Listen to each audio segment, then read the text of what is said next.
अगर आपके घर की रसोई में भी मॉडर्न और वीआईपी दिखने की होड़ में पुराने बर्तनों की जगह एल्यूमिनियम, नॉन स्टिक और प्लास्टिक के सामान ने ले ली है तो संभल जाइए। आज हमारे परिवारों में गैस, कब्ज, मोटापा, दिल की बीमारियां और फेफड़ों की तकलीफें जिस तेजी से घर कर रही हैं, उसकी सबसे बड़ी वजह बाहर का खाना नहीं बल्कि हमारे ही किचन में रोज इस्तेमाल होने वाले ये 7 छुपे हुए खतरे हैं। हम अक्सर सोचते हैं कि अच्छा खाना खाने के बावजूद शरीर में थकान, कमजोरी और बीमारियां क्यों बढ़ रही हैं, लेकिन हम उस बर्तन और माध्यम पर ध्यान ही नहीं देते जिसमें वह भोजन रोज पक रहा है। अब बिना किसी लाग लपेट के सीधे और सरल शब्दों में समझिए कि हमारे किचन की ये 7 चीजें रोज हमारी सेहत पर कैसे वार कर रही हैं। सबसे पहले बात करते हैं एल्यूमिनियम के बर्तनों की। लोग इसे घिस घिस कर चमकाते हैं, लेकिन जब इसमें टमाटर, इमली या कोई भी खट्टी चीज पकती है तो एल्यूमिनियम घुलकर सीधे हमारे भोजन में मिलने लगता है। यह शरीर में जाकर हड्डियों से कैल्शियम सोख लेता है और लंबे समय में याददाश्त को कमजोर करता है। इसके बाद आता है नॉन स्टिक तवा। इस पर जो केमिकल की कोटिंग चढ़ी होती है, उस पर जरा सा खरोंच लगते ही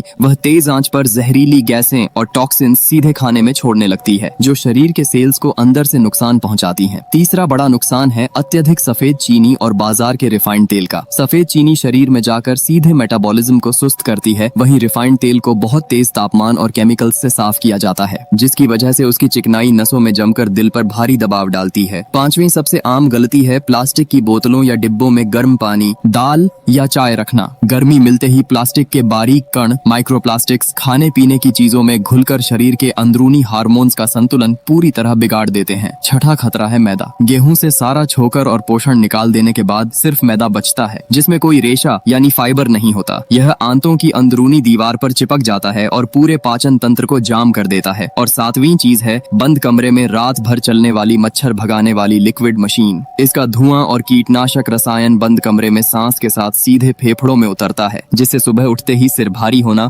और सांस में एलर्जी जैसी तकलीफें शुरू हो जाती हैं। हमारे बड़े बुजुर्ग जब तक मिट्टी के मटके, पीतल के बर्तन और लोहे की कढ़ाई में खाना पकाते थे, उनका शरीर मजबूत और हाजमा फौलाद जैसा रहता था। लोहे में खाना पकने से शरीर को प्राकृतिक रूप से आयरन मिलता था और मिट्टी का मटका पानी को हमेशा शुद्ध और शीतल रखता था। इसलिए सिर्फ दिखावे की अंधी दौड़ छोड़िए और अपनी रसोई में फिर से लोहे के बर्तन, ताजा गुड़, कच्ची घानी का सरसों का तेल और मिट्टी का मटका वापस लाइए। अपने पूरे परिवार को निरोगी और सुरक्षित रखने वाली यह जरूरी जानकारी अपने सभी दोस्तों, रिश्तेदारों और फैमिली ग्रुप्स में तुरंत शेयर करें। ऐसी ही सच्ची, उपयोगी और स्वास्थ्यवर्धक जानकारियों के लिए हमारे पेज को अब भी फॉलो कर लें।